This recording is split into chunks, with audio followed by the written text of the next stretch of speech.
साथियों नमस्कार, स्वागत है आप सभी का इस वीडियो में। अगर आप सीजी टेट या छत्तीसगढ़ शिक्षक भर्ती की तैयारी कर रहे हैं तो आज का टॉपिक आपके 1 से 2 नंबर पक्का करेगा। सीजी टेट और छत्तीसगढ़ शिक्षक भर्ती में इस टॉपिक से हर साल प्रश्न आते हैं। ये वही CGSCERT वाला टॉपिक है जिससे परीक्षा में सीधे प्रश्न पूछे जाते हैं।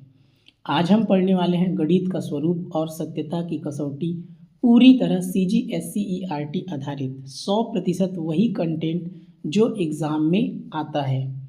इस वीडियो में हम समझेंगे गणितीय कथन क्यों असंदिग्ध होते हैं, सत्यता की कसौटी क्या है, मोरनी, पानी 100 डिग्री सेल्सियस, विषम संख्याओं जैसे उदाहरण परीक्षा में कैसे पूछे जाते हैं। वीडियो पूरा देखने के बाद आप MCQ में गलती नहीं करेंगे। सीजी टेट और छत्तीसगढ़ शिक्षक भर्ती में इस टॉपिक से हर साल प्रश्न आते हैं। ये पूर्णतः 100% प्रामाणिक है। चलिए शुरुआत करते हैं। आपका देखिए गणित की प्रकृति का टॉपिक से है, इसमें से कुल 7 अंक आता है। यहाँ से देखिए आज का ये टॉपिक है आपका गणित का स्वरूप, गणितीय कथन असंदिग्ध होते हैं, सत्यता की कसौटी, प्रतीकों का प्रयोग, गणितीय तरीके से सोचना। मैं आपको जहाँ से प्रश्न बनता है वहीं से उठाकर आपको ये बता रहा हूँ, तो पूरा प्रामाणिक है ये, इसलिए इस वीडियो को अंत तक देखें तो आपको जरूर समझ में आएगा कि प्रश्न कहाँ से आया है। तो देखिए गणितीय कथन अस्पष्ट नहीं होते, इसका मुख्य बिंदु है गणित में हर कथन स्पष्ट और असंदिग्ध होता है, मतलब इसमें कोई संदेह नहीं होता है।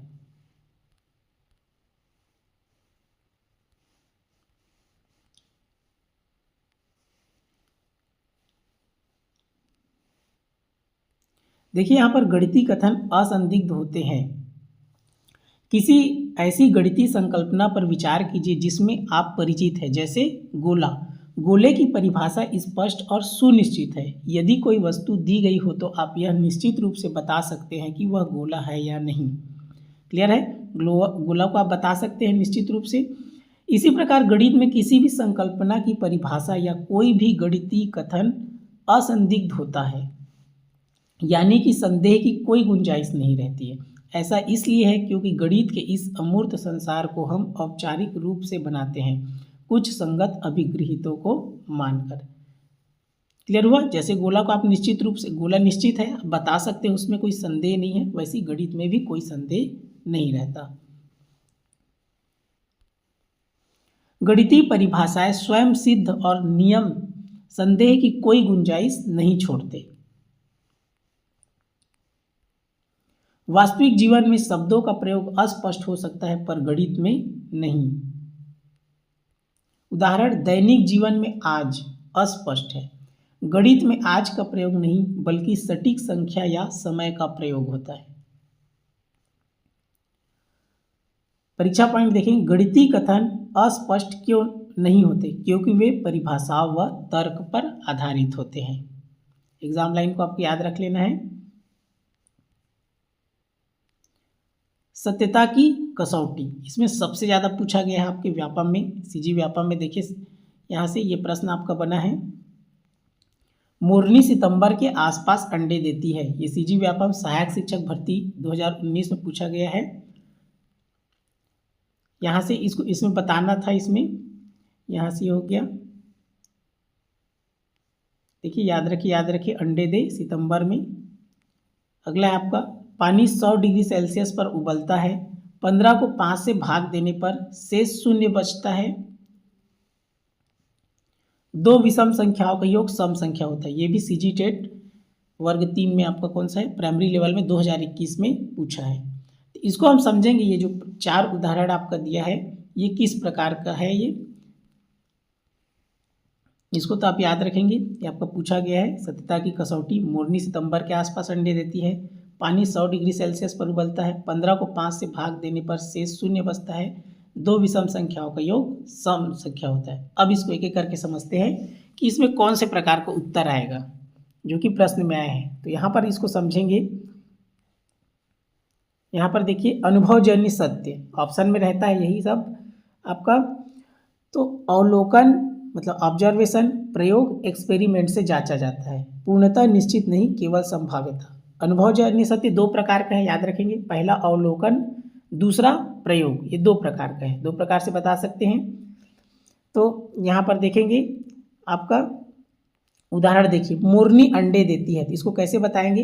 अवलोकन से बताएंगे। और पानी 100 डिग्री सेल्सियस पर उबलता है, उसको कैसे बताएंगे? प्रयोग करके बताएंगे। यहाँ पर मोरनी अंडे देती है, अवलोकन कैसे? ऑब्जर्वेशन आप करेंगे। जैसे बहुत सारे मोरनी को आप देखेंगे तो वो सितंबर में अंडे दे रही है, तो इससे आप पता लगा लेंगे हाँ कि मोरनी सितंबर में अंडे देती है। हाँ, हालांकि कुछ कुछ हो सकता है एक दो मोरनी सितंबर में न दे के बाद में दे, तो एक दो को नहीं देखते, जो ज़्यादा रहता है बहुमत उसको हम देखते हैं।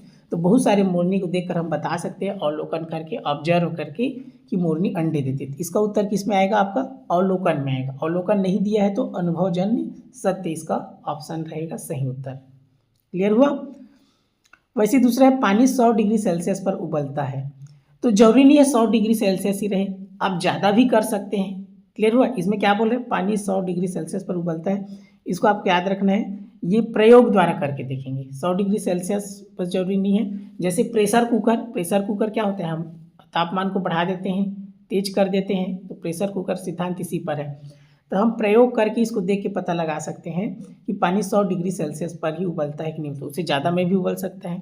तो हम इस प्रकार क्या है, प्रयोग करके इसको देखते हैं, ज़्यादा भी में भी उबल सकता है, तब ये क्या हो जाएगा? ये भी एक अनुभव है। तो अनुभवजन्य सत्य में याद रखेंगे, एक अवलोकन, दूसरा प्रयोग। अगर ये दोनों ऑप्शन नहीं रहता है, देखिए अवलोकन वाले में अवलोकन लिखेंगे, प्रयोग वाले में प्रयोग। अगर ऑप्शन नहीं है तो अनुभवजन्य सत्य इसका ऑप्शन में रहेगा। क्लियर हुआ?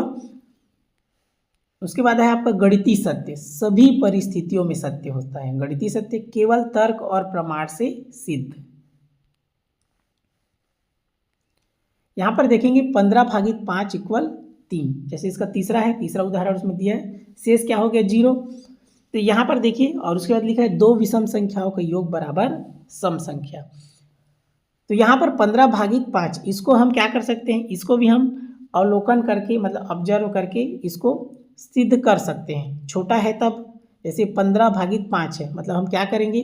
15 को 3 हिस्से में बांट देंगे, यहाँ से 1 2, मतलब 5 इस प्रकार करेंगे, और 15 को हम बांट देंगे। इसमें जैसे 15 लड्डू है, उसको 5 लोगों को बांटना है, कितना कितना आएगा हम बांट सकते हैं। मान लीजिए 15 लड्डू है, 5 लोगों को बांटना है, तो हम क्या करेंगे? सबको, इसको 5 दे देंगे, इसको भी 5, सबको बांटेंगे 5 लोगों को, तो सबको क्या करेंगे? 3-3 दे देंगे, 3 पंचे 15, या जैसे भी बांट देंगे तो 3-3 सबको आ जाएगा। तो ये हो गया एक अनुभव से उसको बता दिए, या अवलोकन करके सबको बांट दिए तब।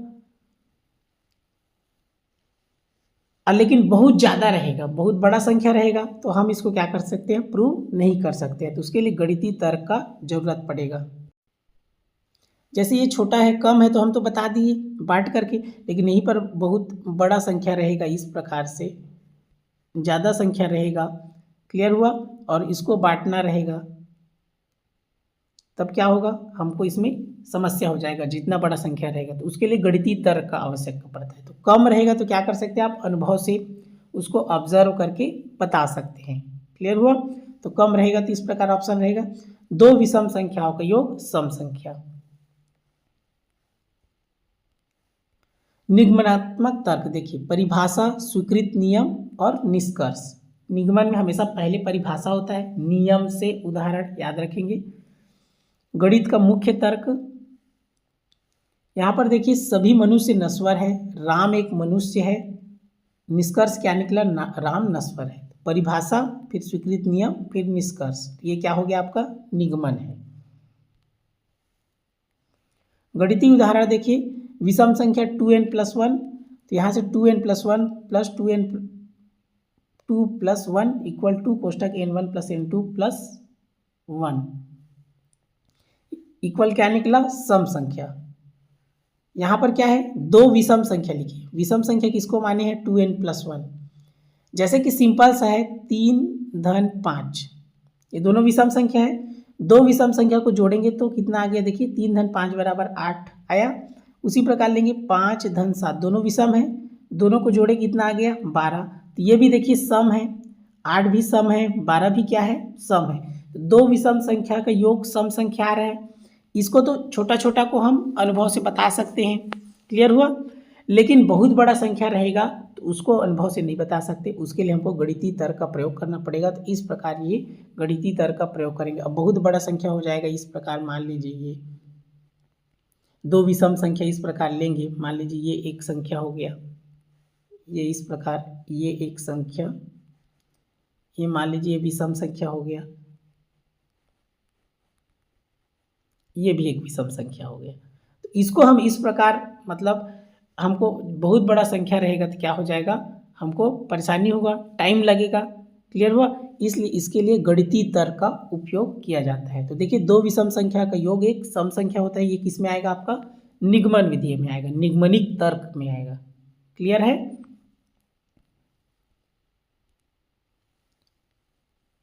तो जो ऊपर में उदाहरण दिया था सत्यता की कसौटी चारों का, आपको याद रखना है। मूर्नी वाला आपका क्या है, अवलोकन है। 100 डिग्री सेल्सियस वाला आपका क्या है, प्रयोग है। उसके बाद 15/5 शेष क्या बचा, उसका शेषफल 0 बचा, उसको भी आप क्या कर सकते हैं, अवलोकन ऑब्जर्वेशन से, छोटा संख्या है तो। उसके बाद दो विषम संख्याओं के योग सम संख्या होता है, वो क्या होगा आपका, निगमनिक तर्क होगा। इसको आपको याद रखना है। परीक्षा में पूछा जाता है सब गणित में सबसे अधिक प्रयुक्त तर्क, तो इसको उत्तर याद रखेंगे निगमनात्मक तर्क। बहुत इंपॉर्टेंट है, एग्जाम में पूछता है, इसको याद रखेंगे। उसके बाद देखिए पाइथागोरस प्रमेय को सिद्ध करने के लिए किस प्रकार के तर्क का प्रयोग किया जाता है, तो इसको याद रखेंगे निगमनिक तर्क। पाइथागोरस प्रमेय कक्षा 10वीं में है। क्लियर है? तो निगमन विधि से इसको सिद्ध करते हैं, इसको उत्तर याद रखेंगे।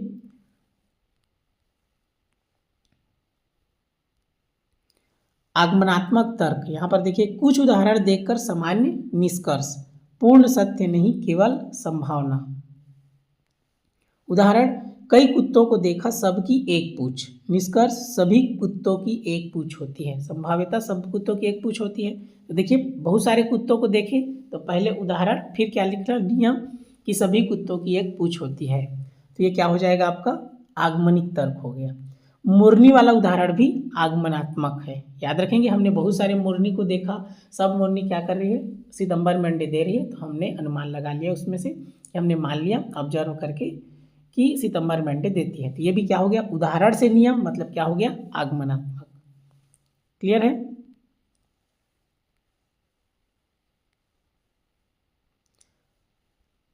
और इसमें संभावना इसलिए बोला जाता है आगमनिक तर्क में, क्योंकि देखिए मोरनी वाला उदाहरण हमने देखा, कुत्तों वाला देखा, तो मोरनी जैसे कई एक दो मोरनी बाद में भी अंडे दे सकती है, तो इसलिए संभावना उसमें लिख दिया जाता है। देखिए अब आगे गणितीय आगमन, तो गणितीय का आगमन को याद रखेंगे, ये 1 + 2 + 3 प्लस यहाँ से हो गया n = n+1 पूरे का बटा 2, इसको याद रखेंगे, ये गणितीय आगमन है। इसके नियम को याद रखेंगे, क्योंकि डायरेक्ट सोर्स से आपको मैं बता रहा हूँ, प्रश्न इसमें से बन सकता है, जहाँ से प्रश्न पूछता है वहाँ से आपको बता रहा हूँ मैं। तो यहाँ से हो जाएगा आपका, देखिए n = 1 के लिए सत्य, इसको आप याद रखेंगे, इस प्रकार का दिया रहेगा। तो n बराबर, सबसे पहले 1 लिखते हैं, उसके लिए सत्य करते हैं, उसके बराबर n = m के लिए सत्य, फिर सिद्ध किया m+1 के लिए सत्य। इसे आपको इसको याद रखना है, सबसे पहले 1 चरण को याद रखना है, फिर m, फिर m+1, सभी प्राकृतिक संख्याओं के लिए सत्य। गणितीय आगमन याद रखेंगे इसको, सभी प्राकृतिक संख्याओं के लिए सत्य।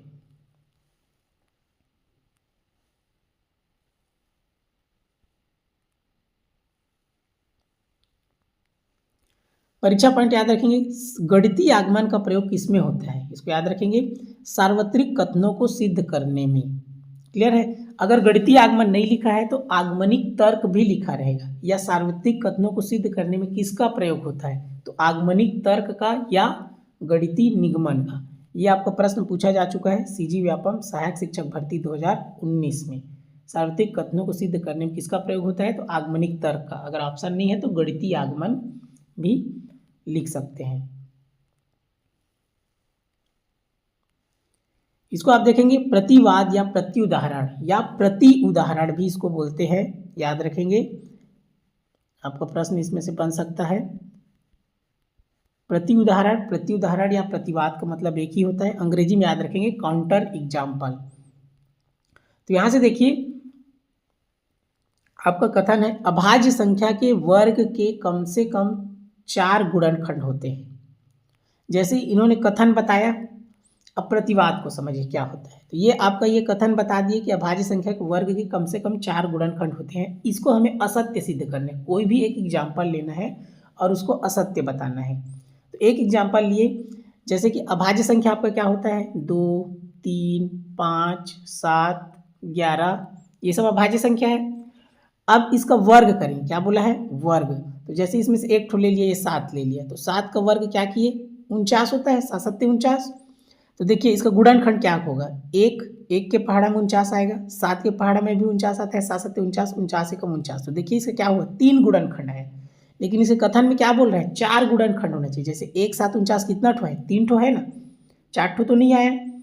तो 4 ठो नहीं आया तो ये क्या हो गया, असत्य सिद्ध हो गया। तो जो असत्य सिद्ध कर देते हैं कोई भी एक उदाहरण लेकर, वही क्या है, प्रतिवाद है। क्लियर हुआ। तो इस प्रकार देखिए ये कथन क्या हो गया, असत्य हो गया। परीक्षा तथ्य याद रखें, किसी कथन को गलत सिद्ध करने के लिए एक प्रतिवाद पर्याप्त होता है। ये कथन को आप याद रखेंगे, प्रश्न में पूछ सकता है, किसी कथन को गलत सिद्ध करने के लिए पर्याप्त होता है। तो ऑप्शन में आपका रहेगा प्रतिवाद। तो प्रतिवाद को इसको क्या करना है, सही करना है। अगला देखिए, निम्नलिखित कथनों को सिद्ध या असिद्ध कीजिए। चतुर्भुज के अंतःकोणों का योग 360 अंश होता है। पंचभुज के अंतःकोणों का योग 450 अंश होता है।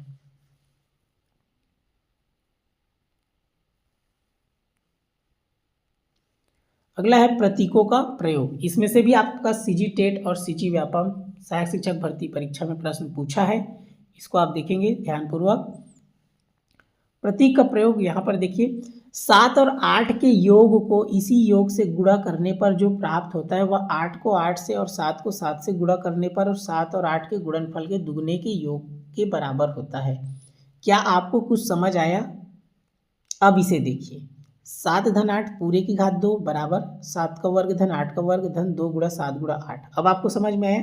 ऊपर में जो लिखा है, शब्दों में जो लिखा है कथन के रूप में, वहीं पर ये गणितीय रूप में लिख दिया प्रतीक के रूप में। तो ये हमको सरल लग रहा है, लेकिन ये कठिन लग रहा है। तो प्रतीक का इस्तेमाल गणित में क्यों करते हैं? सरल बनाने के लिए। ये हमको सरल लग रहा है प्रतीक के रूप में, लेकिन परिभाषा के रूप में लिखा है तो हमको क्या लग रहा है? कठिन लग रहा है। तो प्रतीक का उपयोग इसीलिए करते हैं। तो यहाँ पर आप देखेंगे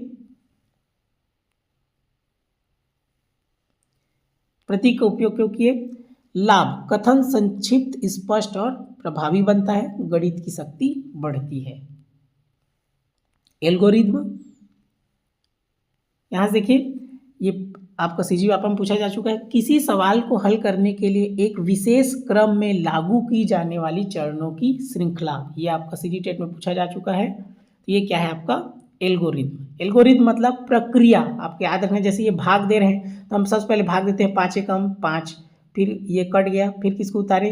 1 को उतारते हैं। जैसे ये 5132 है, पहले 5 को भाग देते हैं, जैसे ये 5 एकम 5। इस प्रकार ये आपका कट गया, फिर 1 को उतारते हैं, 5 शून्य क्या हो गया? 0, फिर 1 बचेगा आपका, 3 को उतारेंगे, 5 दूनी 10। इस प्रकार हम जो प्रक्रिया अपनाते हैं, चरण दर चरण एक प्रक्रिया अपनाते हैं, यही क्या है? एल्गोरिथ्म है। एल्गोरिथ्म मतलब प्रक्रिया, चरण दर चरण। देखिए आपका सीजी व्यापम सहायक शिक्षक भर्ती 2019 में इसमें से प्रश्न बना है आपका, विभिन्न संक्रियाओं के लिए गणितीय प्रतीकों के प्रयोग से उन संक्रियाओं के लिए एल्गोरिथ्म को लागू करना आसान हो जाता है। लेकिन एक चेतावनी, प्रतीक और एल्गोरिथ्म संक्रियाओं को सरल और तेज बनाते हैं और वे इसे मशीनी भी बनाते हैं। यह आपका प्रश्न आ चुका है सीजी व्यापम 2019 में सहायक शिक्षक भर्ती में। क्लियर हुआ? प्रश्न बिल्कुल यहीं से बनता है, जो बता रहा हूँ उसको आप अच्छे से पढ़ लीजिए, प्रश्न इसमें से बनेगा ही। गणित पढ़ाते या सीखते समय अक्सर बिना यह समझे कि हम क्या व क्यों कर रहे हैं, हम संक्रियाओं को मशीनी रूप से करना सीख जाते हैं और वही करने लगते हैं। क्लियर हुआ? हम गणित में जोड़ घटाव गुणा भाग सीख लेते हैं, प्रक्रिया को समझ जाते हैं, कैसे करते हैं, उसको समझते नहीं है। क्लियर हुआ?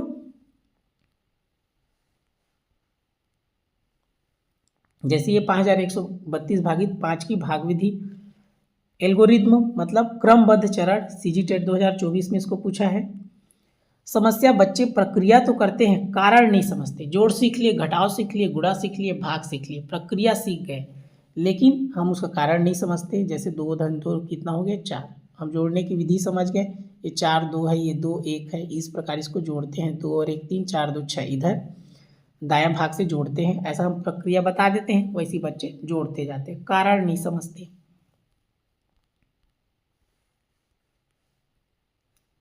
शिक्षक के लिए संकेत केवल एल्गोरिथम नहीं, अवधारणा भी सिखाना आवश्यक।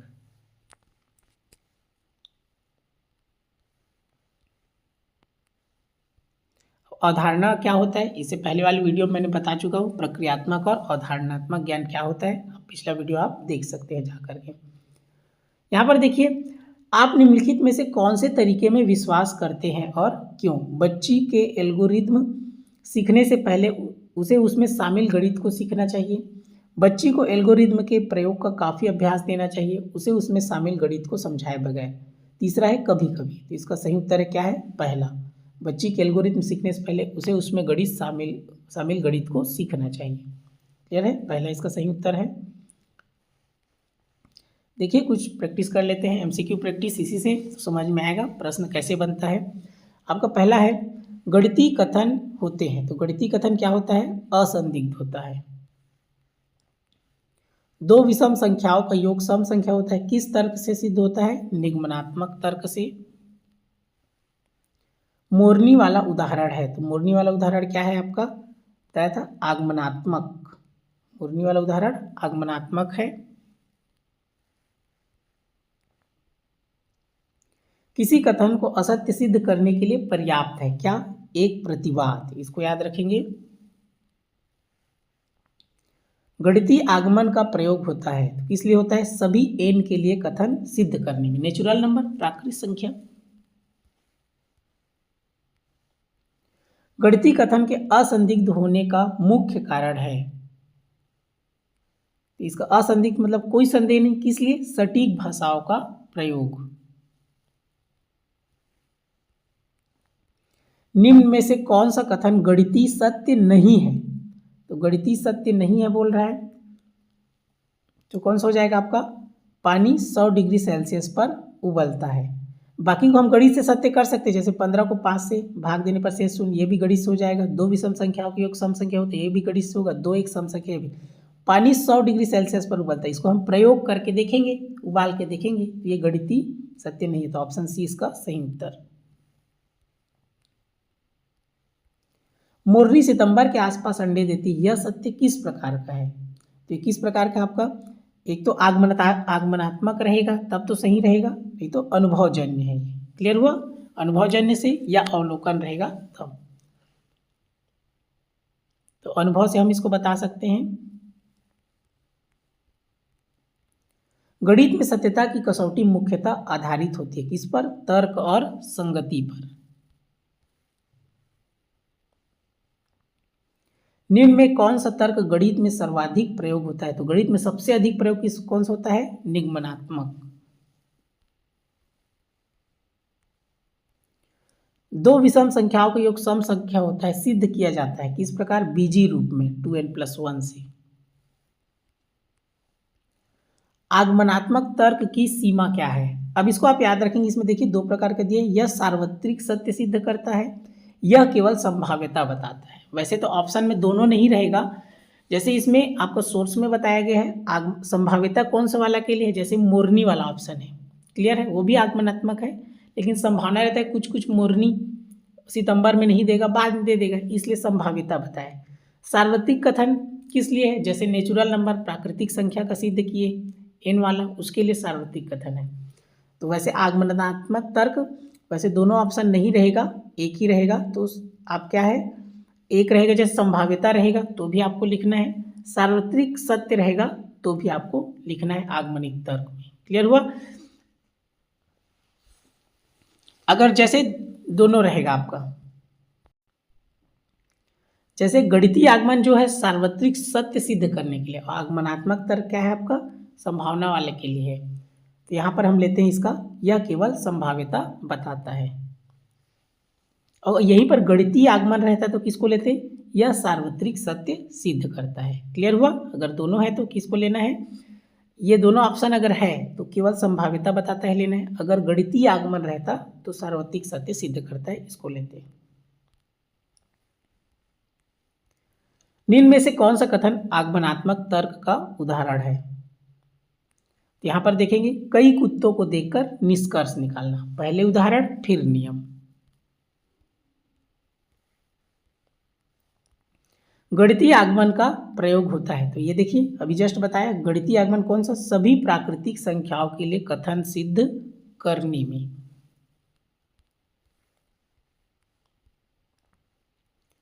गणितीय आगमन के पहले चरण में सिद्ध किया जाता है। चरण को आपके आदर ने बताया था, पहले क्या होता है n बराबर m, उसके n बराबर 1 आता है, उसके बाद n बराबर m, उसके बाद n बराबर m प्लस 1, एक एक करके याद रखना है, पहले 1 फिर m फिर m प्लस 1। तो सबसे पहले क्या आएगा? 1। ऑप्शन सी इसका सही उत्तर है।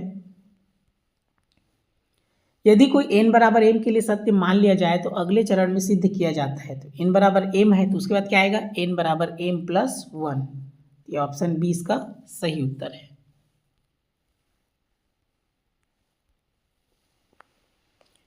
अगला प्रश्न है, निम्न में से कौन सा गणितीय आगमन का सही उदाहरण है? तो गणितीय आगमन का सही उदाहरण कौन सा है? गणितीय आगमन बोल रहे थे, ये वाला आएगा आपका 1 + 2 + n equal n plus 1/2। Clear हुआ? और आगमनिक तर्क जैसे पूछता तो कौन सा आ जाएगा? आगमनिक तर्क आपका ये मोरनी अंडे देती है, सभी कुत्तों की क्या होता है? ये पूंछ होती है, ये सब आएगा आपका।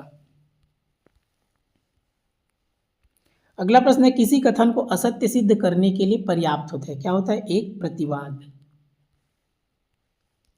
अभाज्य संख्या के वर्ग के कम से कम 4 गुणनखंड होते हैं, यह कथन असत्य सिद्ध होता है। इसको असत्य सिद्ध करना है तो आपका देखिए 5 से भी हो जाएगा आपका, कितना?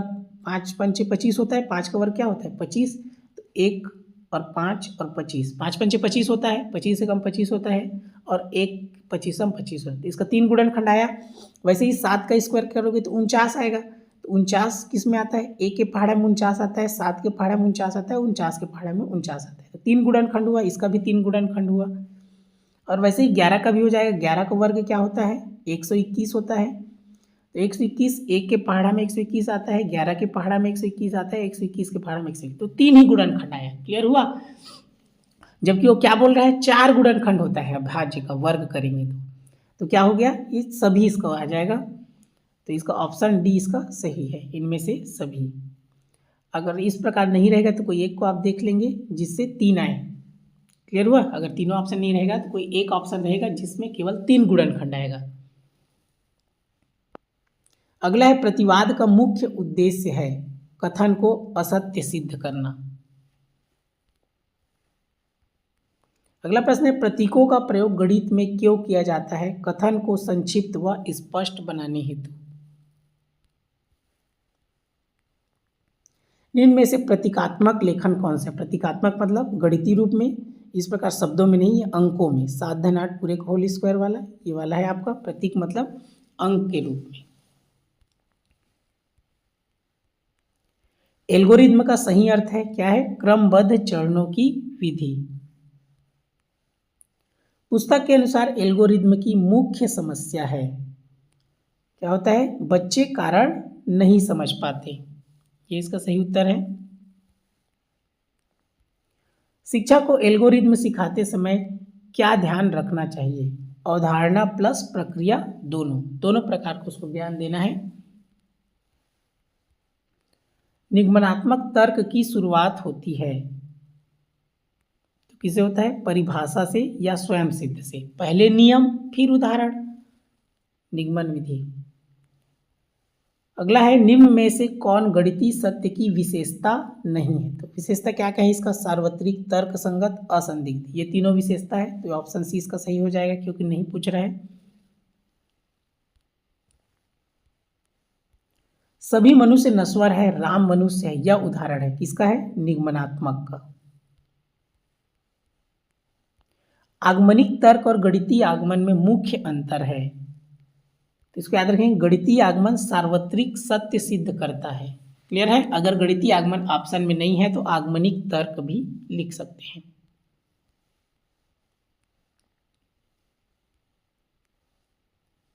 अगला प्रश्न है, कंसिस्टेंसी का अर्थ गणित में है तार्किक संगति।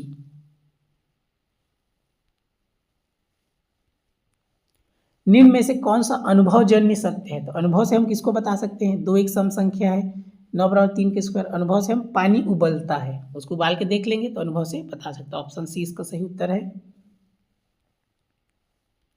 गणित को अन्य विषयों से अलग बनाता है क्या? निश्चितता और असंदिग्धता। किसी गणितीय कथन को स्वीकार करने से पहले आवश्यक है क्या? औपचारिक प्रमाण। निम्न में से कौन सा कथन सही है? तो गणितीय सत्य सदैव सार्वत्रिक होते हैं। ऑप्शन सी इसका सही उत्तर है।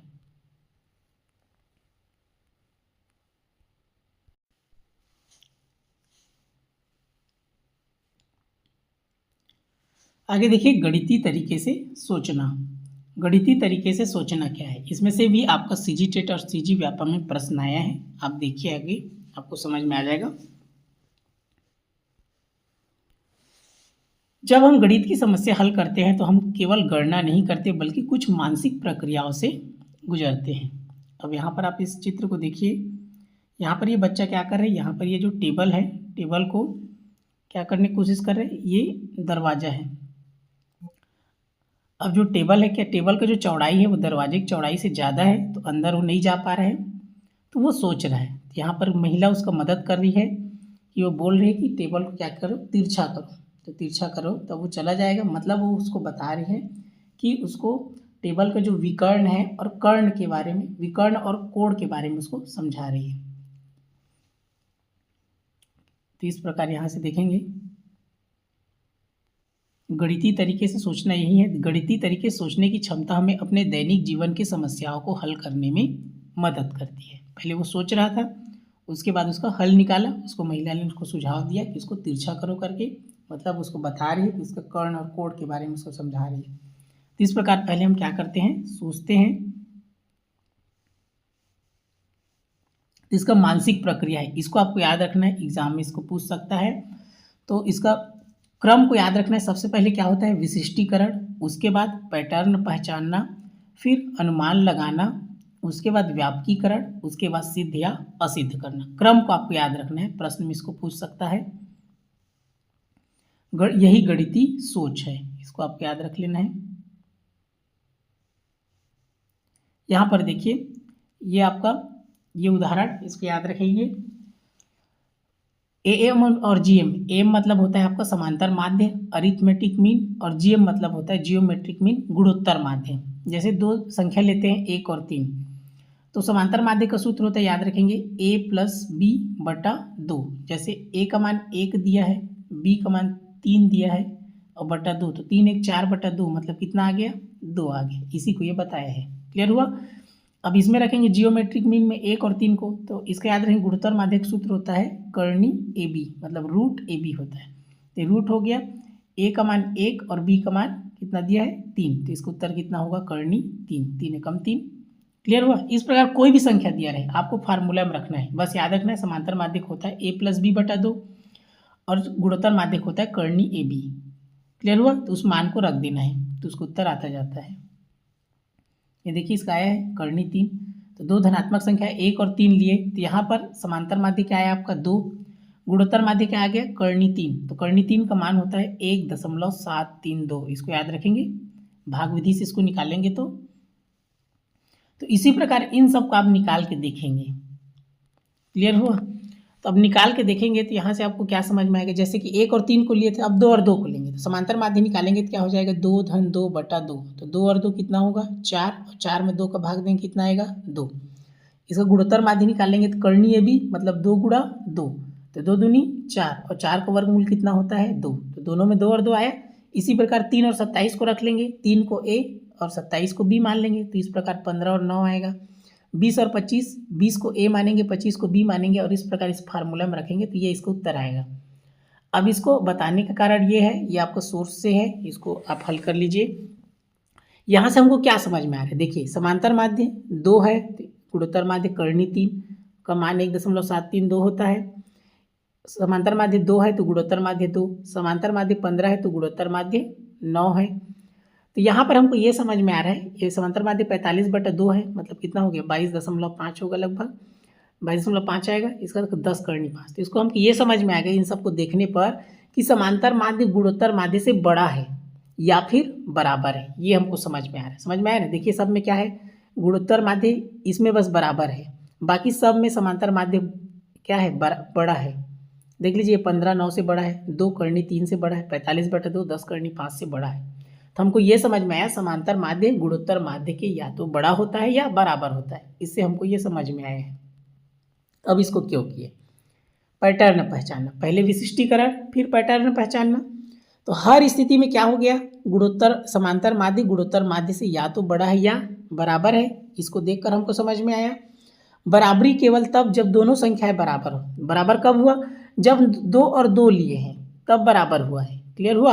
वैसे ही आप 3 और 3 लेंगे तो भी क्या होगा, बराबर ही आएगा। इसको आप याद रखना। जैसे एक जैसे संख्या लेंगे ना, 2 2 3 3 4 4 5 5, तो दोनों बराबर ही रहेगा, गुणोत्तर माध्य और समांतर माध्य। लेकिन अलग अलग लेंगे तो क्या होगा, वो बड़ा हो जाएगा समांतर माध्य गुणोत्तर माध्य से। देखिए यहाँ से हम अनुमान बनता है किसी भी दो धनात्मक संख्याओं का एम उनके जीएम से बड़ा या बराबर होता है। क्लियर हुआ? इस प्रकार इसका ये बन गया परिभाषा, मतलब समांतर माध्य उसके गुणोत्तर माध्य से या बड़ा होता है या बराबर होता है। ये अनुमान हो गया आपका। अनुमान को याद रखेंगे, कंजेक्चर। अनुमान मतलब प्रारंभिक निष्कर्ष, हमने उसका परिणाम निकाल लिया, लेकिन अनुमान को बिना सिद्ध किए स्वीकार नहीं किया जाता। याद रखेंगे, अनुमान लगाए हैं, अनुमान को बिना सिद्ध किए स्वीकार नहीं किया जाता। चेतावनी, इसको याद रखेंगे, बिना सिद्ध किया गया अनुमान गणितीय कथन नहीं माना जाता। इसको याद रखेंगे, एग्जाम पॉइंट है, बहुत ही इंपॉर्टेंट है। अब इसके बाद होगा इसका व्यापकीकरण। तो कुछ उदाहरणों से नियम। व्यापकीकरण मतलब क्या होता है, उदाहरण से नियम। तो यहाँ नियम बना x + y/2 बड़ा या बराबर करनी x y। मैं a और b बताया था, x y भी ले सकते हैं। समांतर माध्य का सूत्र होता है x + y/2 बड़ा या बराबर करनी x y। क्लियर हुआ? ये गुणोत्तर माध्य और ये क्या है, समांतर माध्य। अभी बताया ना, समांतर माध्य बड़ा या बराबर है गुणोत्तर माध्य से। तो ये समांतर माध्य का फार्मूला है, ये गुणोत्तर माध्य का है। ए बी के बदले आप x y रख सकते हैं। क्लियर हो गया इतना? अब आगे देखेंगे समांतर माध्य बड़ा या बराबर गुणोत्तर माध्य का प्रमाण। इसको हम क्या करेंगे, प्रमाणित करेंगे। बोला है ना, बिना प्रमाण किए हम क्या कर सकते हैं, इसको सिद्ध नहीं मान सकते। तो इसका प्रमाण है, यहाँ पर देखिए x + y/2 बड़ा या बराबर करनी x y। तो यहाँ पर इसको आप सॉल्व करेंगे, मतलब दोनों पक्षों में वर्ग करेंगे। तो दोनों पक्षों में वर्ग करेंगे तो क्या हो जाएगा, x + y/2 पूरे का वर्ग करेंगे, और यहाँ पर करनी x y है तो उसको क्या करेंगे, पूरे का करनी x y का वर्ग कर देंगे ऐसे। तो यहाँ से 2 और इसका वर्गमूल और वर्ग कट जाता है। ये आपका क्या बचेगा, x + y पूरे घात 2 बचेगा, ये वाला बचा। और 2 का वर्ग 4 होगा तो ये 4 इधर आ जाएगा। समझ में आया? इसको गणितीय तरीके से हल करेंगे तो इसलिए इधर आ गया है। अब x + y पूरे घात 2 को हल करेंगे तो इतना आएगा, a² + b² + 2ab फार्मूला होता है। तो x² + y² + 2xy, ये 4xy। क्लियर हो गया?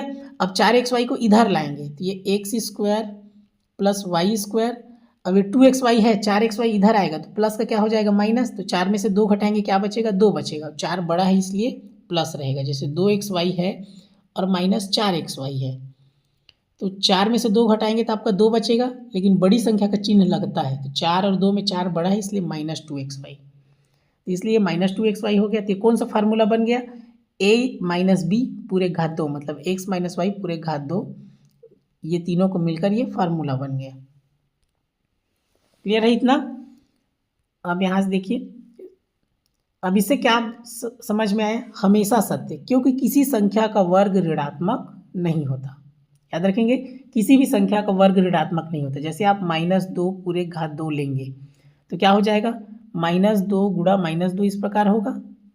2 बार लिखेंगे, 2 दूनी 4, माइनस माइनस प्लस। तो कोई भी संख्या ले, माइनस किसी भी संख्या का वर्ग ऋणात्मक नहीं हो। चाहे -4 का वर्ग लेंगे तो भी +16 आएगा।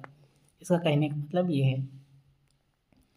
कुछ उदाहरण देखिए, गलत अनुमान का उदाहरण, 1 1 2 2 3 3, इन सब को लेंगे तो क्या लगेगा, गुणोत्तर माध्य और समांतर माध्य बराबर लगेगा। ये गलत अनुमान का उदाहरण है। लेकिन अलग अलग लेंगे, 1 और 3 लेंगे तो गुणोत्तर माध्य और समांतर माध्य बराबर नहीं रहेगा। इसलिए अधिक उदाहरण जांचना, ज़्यादा उदाहरण आपको जांचना है। गणितीय सोच की प्रक्रिया, विशिष्टीकरण, अनुमान लगाना, व्यापकीकरण, सिद्ध या असिद्ध करना। इसको आपको याद रखना है। प्रक्रिया को क्लियर हुआ। पहले आपका है क्या, विशिष्टीकरण, अनुमान लगाना, फिर व्यापकीकरण, उसके बाद सिद्ध या असिद्ध करना। देखिए यहाँ से किसी एक बिंदु से कितने वृत्त खींचे जा सकते हैं, तो असंख्य, इसको याद रखेंगे, इंपॉर्टेंट है। यह प्रश्न बच्चों में तार्किक सोच, कल्पना शक्ति, पैटर्न विकसित करता है। देखिए ये आपका सीजी टेट प्राइमरी लेवल में है 2024 में। गणितीय सोचने तरीके से सोचने से विकसित क्षमता है, सुनिश्चित रूप से सोचना, स्पष्ट अभिव्यक्ति, तार्किक एवं क्रमबद्ध सोच, संबद्ध और पैटर्न खोजना। क्लियर है। ये आपका सोर्स में दिया गया है, इसलिए याद रखेंगे। प्रश्न बिल्कुल यहीं से बनता है जहाँ से मैं बता रहा हूँ, इसलिए अच्छे से इसको आपको कॉन्सेप्ट को क्लियर कर लेना है और इसको नोट कर लेना है।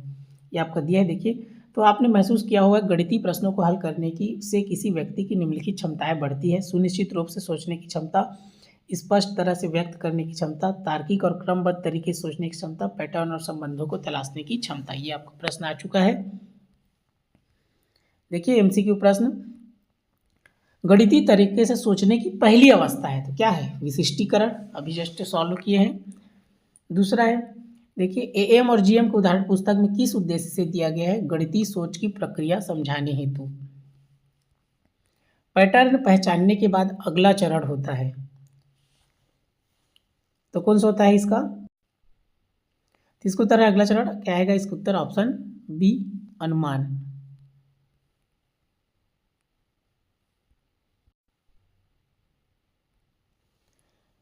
समांतर माध्य बड़ा या बराबर गुणोत्तर माध्य का नियम किस प्रकार का कथन है, तो हो जाएगा आपका सिद्ध गणितीय कथन।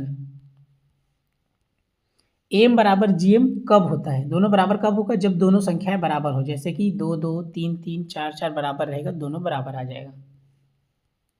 x माइनस वाई पूरे घात 2 बड़ा या बराबर 0 यह दर्शाता है, ये हो जाएगा आपका तार्किक सत्य।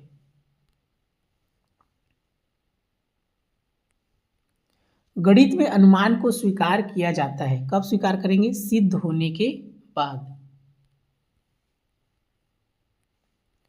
गलत अनुमान बनने का कारण, गलत कब बनेगा, जब हम सीमित उदाहरण देखेंगे, ज्यादा उदाहरण देखेंगे तो सही होगा। क्लियर है, तो ऑप्शन 20 का सही है। अगला प्रश्न है, एएम बड़ा या बराबर जीएम का प्रमाण किस पर आधारित है, तो इसका है ऑप्शन सी, बीजी तर्क पर। गणितीय सोच का अंतिम चरण है, कौन सा है, सिद्ध या असिद्ध करना।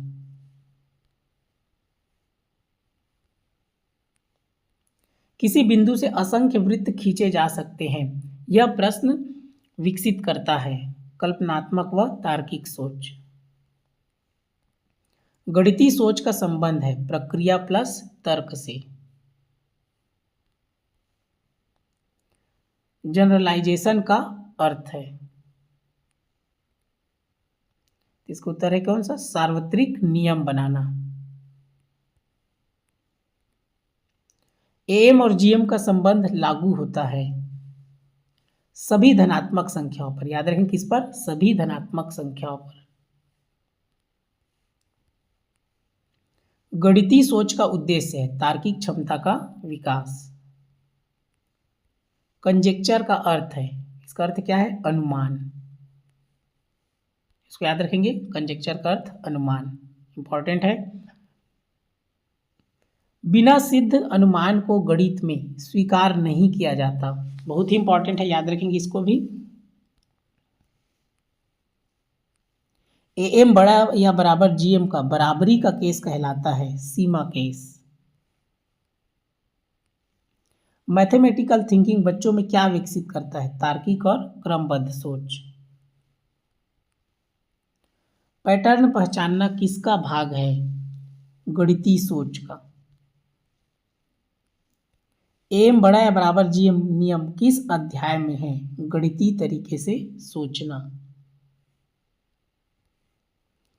गणितीय सोच की प्रक्रिया रेखीय है, नहीं पुनरावृत्ति मूलक है। यदि अनुमान गलत हो तो बदलकर पुनः जांच करनी चाहिए। एम बड़ा या बराबर जीएम नियम सिखाने का सर्वोत्तम तरीका, उदाहरण, पैटर्न, प्रमाण। अब देखेंगे आगे सीजी टेट में पूछे गए 2012 से 2024 तक का प्रश्न विस्तृत विश्लेषण के साथ। देखिए सीजी टेट प्राइमरी लेवल में दिया है V3 में 2012 में एल्गोरिथ्म बच्चों में नहीं विकसित कर सकते। तो क्या क्या विकसित कर सकते हैं उसको याद रखेंगे, तर्क और समझ, सूत्र, ज्ञान। तो इसका ये ऑप्शन ए सही है, रटना विकसित नहीं कर सकता। फिर आगे देखेंगे फोक एल्गोरिथ्म मानसिक रूप से किस कार्य के लिए उपयोगी है? संख्या संक्रियाएं, मापन, अनुमापन, उपरोक्त सभी। तो इसका ऑप्शन है उपरोक्त सभी, डी सही उत्तर है। अगला देखेंगे 2017 का, ये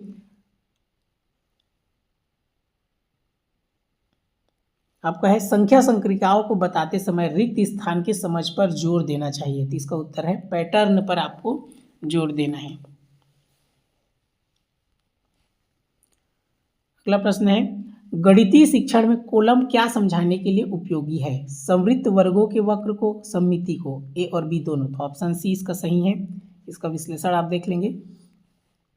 कॉलम दक्षिण भारत की एक पारंपरिक कला है जिसमें बिंदुओं के ग्रिड पर ज्यामितीय आकृतियां और रेखाएं बनाई जाती है। तो सी, ए और बी दोनों सही हैं। इस प्रकार इसको आप विस्तार से देख सकते हैं। कॉलम गणित सीखने के लिए एक बहुत ही प्रभावी शिक्षण उपकरण है माना जाता है क्योंकि समवृत्त वर्गों के वक्र कॉलम बनाने के लिए अक्सर एक ही निरंतर रेखा का उपयोग किया जाता है जो आपस में वही आकर मिलती है जहां से शुरू हुई थी। यह छात्रों को टोपोलॉजी और बंद आकृतियों की अवधारणा समझने में मदद करता है। सममिति अधिकांश कॉलम डिजाइन अत्यधिक सममित होते हैं। इन्हें बनाने से छात्रों में रैखिक सममिति और घूर्णन सममिति की गहरी समझ विकसित होती है। अगला प्रश्न है यदि दो असमान धनात्मक वास्तविक संख्याओं p तथा q का समांतर माध्य a तथा गुणोत्तर माध्य g हो तो निम्न में से कौन सा सत्य है? अभी हम इसको सॉल्व किए हैं तो इसका ऑप्शन होगा a। समांतर माध्य हमेशा गुणोत्तर माध्य से बड़ा होता है। यहाँ पर बोला है समांतर माध्य मतलब a, गुणोत्तर माध्य मतलब g। तो ये बड़ा का निशान है तो समांतर माध्य गुणोत्तर माध्य से बड़ा होता है। तो यहाँ से देखेंगे ऑप्शन ए इसका सही उत्तर होगा। बाकी में देखिए क्या है, ये जी को बता रहा है बड़ा है ए से, तो वो नहीं होगा, ऑप्शन ए सही होगा। इस प्रकार इसको आप सॉल्व कर सकते हैं। ये समांतर माध्य का सूत्र है ए बराबर पी प्लस क्यू बटा 2, गुणोत्तर माध्य जी इक्वल करनी पी क्यू। पी और क्यू उसमें दिया है इसलिए तो जी स्क्वायर बटा ए, तो जी स्क्वायर इक्वल क्या हो जाएगा पी क्यू। यहाँ से दोनों पक्षों को वर्क करेंगे तो जी स्क्वायर बराबर पी क्यू आ जाएगा। यहाँ से देखिए अब हम तीनों के संबंध को देखते हैं। ए बड़ा है जी से, पहले ही बोल दिया गया है, तो जी और जी स्क्वायर ए की तुलना करेंगे। क्लियर है? जैसे आप मान लेंगे, हमेशा याद रखेंगे समांतर माध्य गुणोत्तर माध्य से बड़ा है, तो यहाँ पर जैसे आप समांतर माध्य को 2 ले लेंगे तो गुणोत्तर माध्य को 1 ले लेंगे। क्लियर है? और उसके बाद इसमें आप रख के देखेंगे तो इसमें भी क्या आएगा, आपका जो जी का मान है वो ए से कम ही आएगा, इसलिए ऑप्शन ए इसका सही उत्तर है।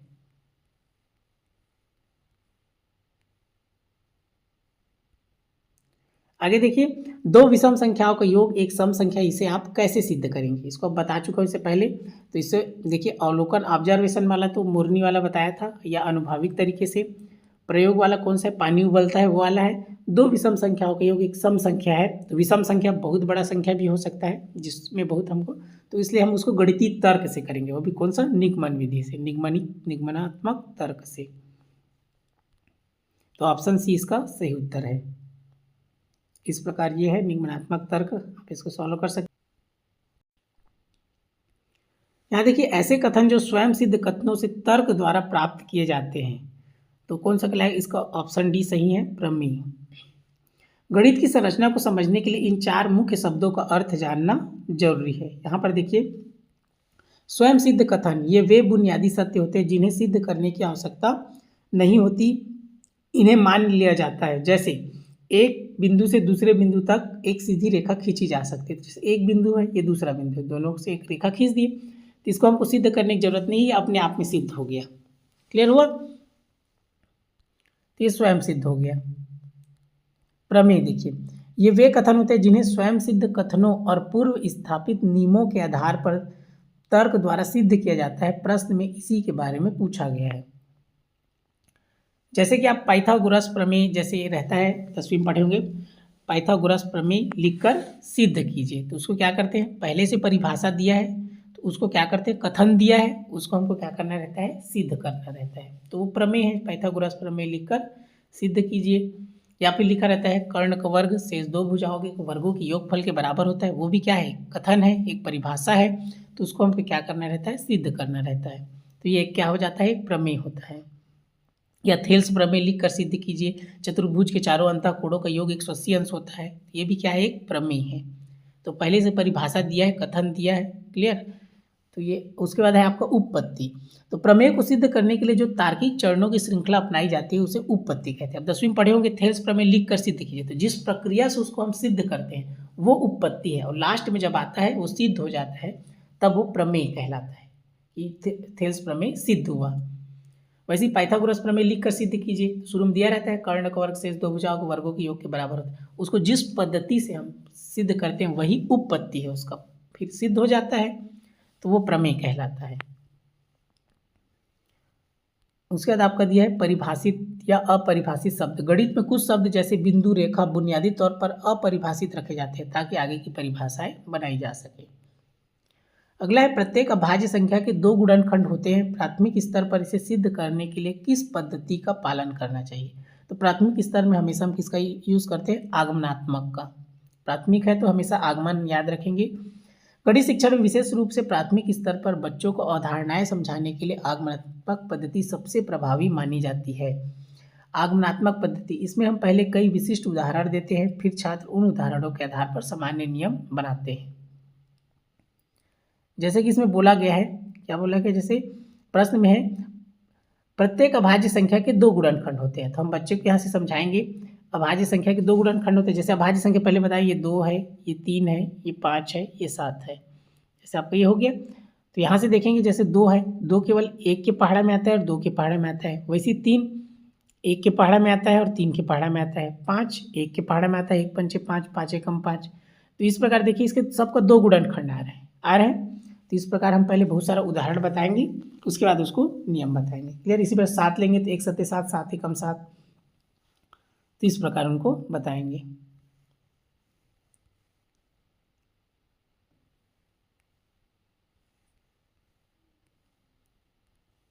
अगला देखेंगे दो सम पूर्णांकों का योग सदैव सम होता है, किस विधि से यह सिद्ध किया जाता है। ये हो जाएगा आपका प्रत्यक्ष उपपत्ति से, क्लियर है। प्रत्यक्ष उपपत्ति, दो सम संख्याओं का योग सदैव सम संख्या होता है। तो इसको हम इस प्रकार सिंपल तरीके से इसको सॉल्व कर सकते हैं। यहाँ पर देखेंगे दो सम पूर्णांक है इसका, आपको यहाँ से देखिए जैसे 2m और 2n ले लिए, जहाँ m और n क्या है, पूर्णांक है, क्लियर हुआ। तो दोनों को जोड़ेंगे 2m + 2n, जैसे सिंपल संख्या हम लेंगे, दो सम संख्या 2 धन 4 बराबर क्या हो गया, 6। अगर लेंगे 6 धन 2 बराबर क्या हो गया, 8। तो दो सम संख्या को जोड़े तो सम संख्या आया ना। लेकिन बहुत बड़ा संख्या रहेगा तो उसके लिए हम क्या करेंगे, गणितीय इस प्रकार 2m + 2n वाला इस्तेमाल करेंगे। तो ये सिंपल से प्रत्यक्ष उपपत्ति से हम इसको सिद्ध कर सकते हैं।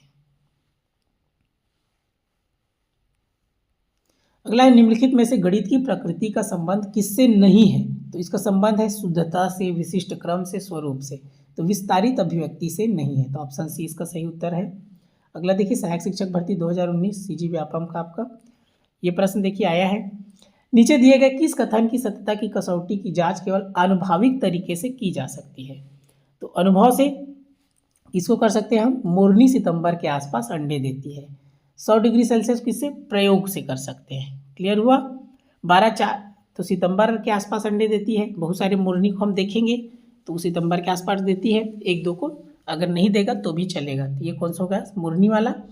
100 डिग्री सेल्सियस ये आप कौन सा है, प्रयोग करके देखेंगे, इसको उबाल करके देखेंगे।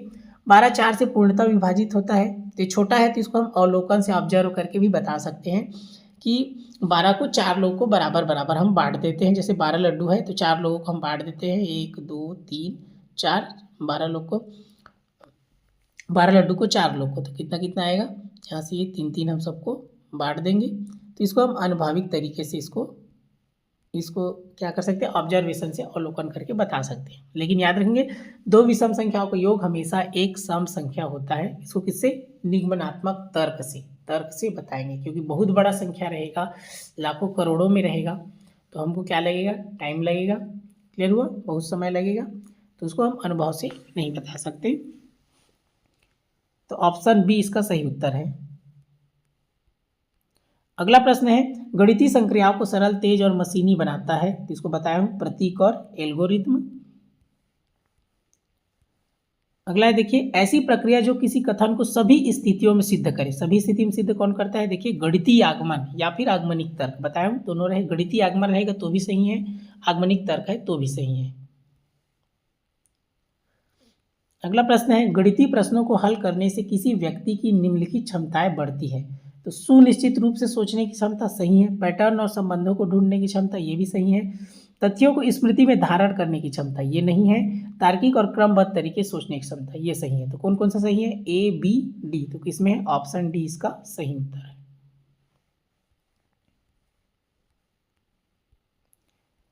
अगला प्रश्न है, किसी गणितीय सवाल को हल करने के लिए एक विशेष क्रम में लागू की जाने वाली चरणों की श्रृंखला। तो प्रक्रिया, जैसे भाग वाला बताया था, किस प्रक्रिया से कर रहे हैं? तो ऑप्शन बी इसका सही है, एल्गोरिथ्म।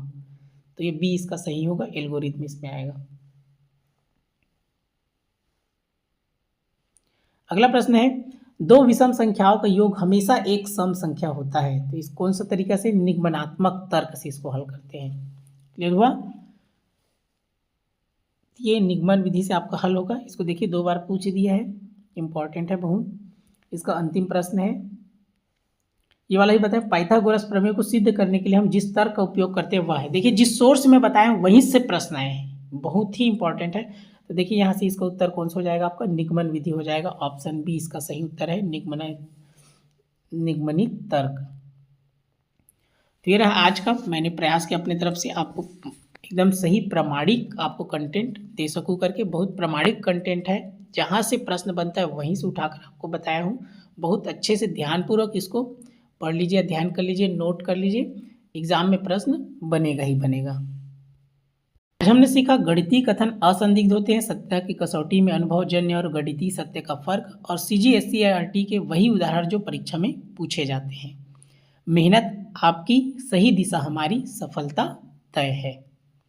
इसी प्रकार की वीडियो के लिए हमारे चैनल बिंदास लर्नर से जुड़े रहिए। इस वीडियो को ध्यानपूर्वक देखने के लिए आपका दिल से धन्यवाद। इसका फ्री स्टडी मटेरियल PDF आपको हमारी YouTube चैनल में है, टेलीग्राम चैनल से इसको आप प्राप्त कर सकते हैं। YouTube के डिस्क्रिप्शन में लिंक दिया है टेलीग्राम का, वहाँ से आप इसका PDF प्राप्त कर सकते हैं।